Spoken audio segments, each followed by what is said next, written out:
प्यारे दोस्तों, जब से कोरोना आया है हमारी लाइफ बहुत ज़्यादा बदल गई है। स्कूल्स छूट गए, हम घर में कैद हो गए और ना जाने कितने कितने बदलाव हमारे लाइफ में आ गए। इन सब के चलते हम लोग बहुत स्ट्रेस में हैं और ये स्ट्रेस कब मानसिक बीमारी में बदल जाता है पता भी नहीं चलता।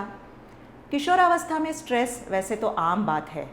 लेकिन ये भी बात बहुत ध्यान रखने वाली है कि जो आगे चल के मानसिक बीमारियां बनती है, जैसे कि डिप्रेशन, एंजाइटी, सिजोफ्रेनिया, इन सब में से 50% तक बीमारियां किशोरावस्था में शुरू होती है। तो आइए हम देखते हैं आज ये मानसिक बीमारियों के रेड फ्लैग साइंस क्या है, यानी हम इनको कैसे पहचानें। तो बच्चों में, किशोरों में एक बात बहुत अच्छे से पाई जाती है कि वो बहुत मिलनसार होते हैं, उनको दोस्त बहुत प्यारे होते हैं, लोगों के साथ मिलना जुलना उनको बहुत अच्छा लगता है। शायद फैमिली के साथ इतना नहीं जुड़ेंगे, लेकिन दोस्तों के साथ बहुत टाइम तक वो जुड़े रहते हैं। तो जब दोस्तों के साथ बात करने का मन ना करे, किसी के साथ मिलने जुलने का मन ना करे, कोई बात करने आता है तो उसको जवाब देने का भी मन ना करे, तो समझ लेना कि हाँ, कोई गड़बड़ ज़रूर है। कई बार बच्चों को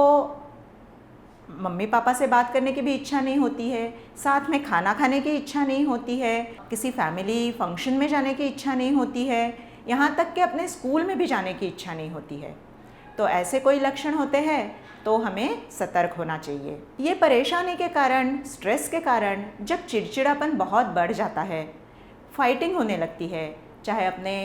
भाई बहनों के साथ हो, चाहे मम्मी पापा के साथ हो, चाहे दोस्तों के साथ हो, या फिर अपनी पसंदीदा जो हॉबी होती है, जैसे किसी को खेलना पसंद है, किसी को ड्राइंग पसंद है, किसी को नाचना गाना पसंद है, उन सब में से रस हट गया हो, उसमें अब मन नहीं लगता हो, तो बहुत ध्यान से अपने मानसिक स्वास्थ्य के ऊपर गौर करना चाहिए। कई बार ऐसे होता है कि भूख कम हो जाती है, नींद नहीं लगती, या अत्यधिक नींद आती है, या अत्यधिक खाने की इच्छा होती है, आते जाते कुछ ना कुछ खाने की इच्छा होती रहती है,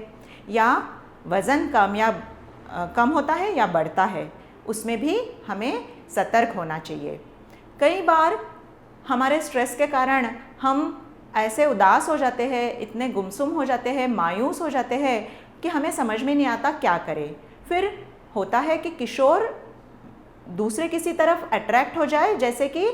ड्रग्स की तरफ, या फिर खूब देर तक मीडिया में गैजेट्स पे बिताते रहे, तो वो भी एक लक्षण है कि मानसिक स्वास्थ्य कहीं कुछ गड़बड़ हो रहा है।